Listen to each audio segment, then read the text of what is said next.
नमस्कार शेतकरी मित्रांनो, बघणार आहोत आजच्या शेतकऱ्यांसाठी महत्त्वाच्या ठळक बातम्या। सर्वात पहिली बातमी आहे, पीक विम्याचे 853 कोटी मिळणार, पालकमंत्री दादा भुसे। त्यानंतरची बातमी आहे, गत वर्षीच्या पीक विम्याची रक्कम अजूनही मिळेना, शेतकऱ्यांचा कृषी कार्यालयाला ठिय्या। त्यानंतरची बातमी आहे, वीज कर्मचाऱ्यांसाठी खुशखबर, तिन्ही कंपन्यांच्या वेतनात मोठी वाढ। त्यानंतरची बातमी आहे, विमा प्रतिनिधीचे मोबाईल क्रमांक आता ग्रामपंचायतीत लावणार। त्यानंतरची बातमी आहे, बुलढाणा जिल्ह्यात 15 महसूल मंडळात अतिवृष्टी, लाखो हेक्टरवरील पेरण्या धोक्यात।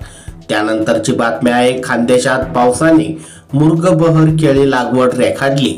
त्यानंतरची बातमी आहे, खानदेशात पाऊस सुरूच, 90% पेरण्या पूर्ण। त्यानंतरची बातमी आहे, पश्चिम विदर्भात मान्सून सक्रिय, खामगाव बाळापुरात अतिवृष्टी। त्यानंतरची बातमी आहे, बीडमध्ये पावसाचा जोर अधिक। त्यानंतरची बातमी आहे, मोठ्या अपेक्षेने कोथिंबीर केली आणि दर पडला, खचलेल्या तरुण शेतकऱ्याने उभा पिकात फिरवला रोटा। शेतकऱ्यांचा सरकार विरुद्ध पुन्हा एल्गार, विरोधक खासदारांकडे खासगी विधेयक आणण्याची मागणी। त्यानंतरची बातमी आहे, ओल्या बटाट्याच्या अवघेमुळे सुक्या बटाट्याच्या दरात वाढ। त्यानंतरची बातमी आहे, शेतकऱ्यांसाठी 50,000 गावांमध्ये विशेष योजना, शेतकऱ्यांना हवामान बदलात उत्पादन वाढीसाठी करणार मदत।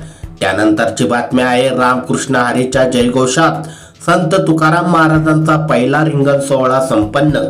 त्यानंतरची बातमी आहे, सांगलीतील 2.5 लाख शेतकऱ्यांना 117 कोटीचा पीक विमा परतावा मंजूर।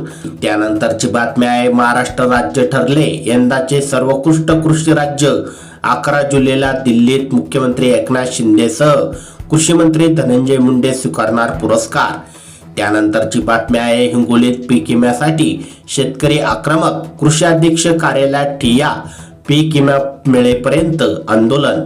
त्यानंतरची बातमी आहे, पीक विम्यावरून शेतकरी आक्रमक, हिंगोलीत विमा कंपन्याचे कार्यालय फोडले, शेतकऱ्यांची जिल्हाधिकाऱ्यांकडे धाव। त्यानंतरची बातमी आहे, 36 पैकी 23 जिल्ह्यात पावसाची तूट, 1 जून ते 7 जुलैपर्यंत राज्यात 4% अधिक पाऊस, राज्य सरासरीत काठावर पास। शेतकरी मित्रांनो, या होत्या काही महत्त्वाच्या ठळक बातम्या। व्हिडिओ आवडल्यास लाईक करा, चॅनलवर नवीन असाल तर खाली दिलेले सबस्क्राईब बटन दाबून बेल आयकॉन नक्की दाबा। अशाच प्रकारच्या महत्त्वाच्या शेतीविषयक बातम्या दररोज तुमच्या मोबाईलवर बघण्यासाठी धन्यवाद।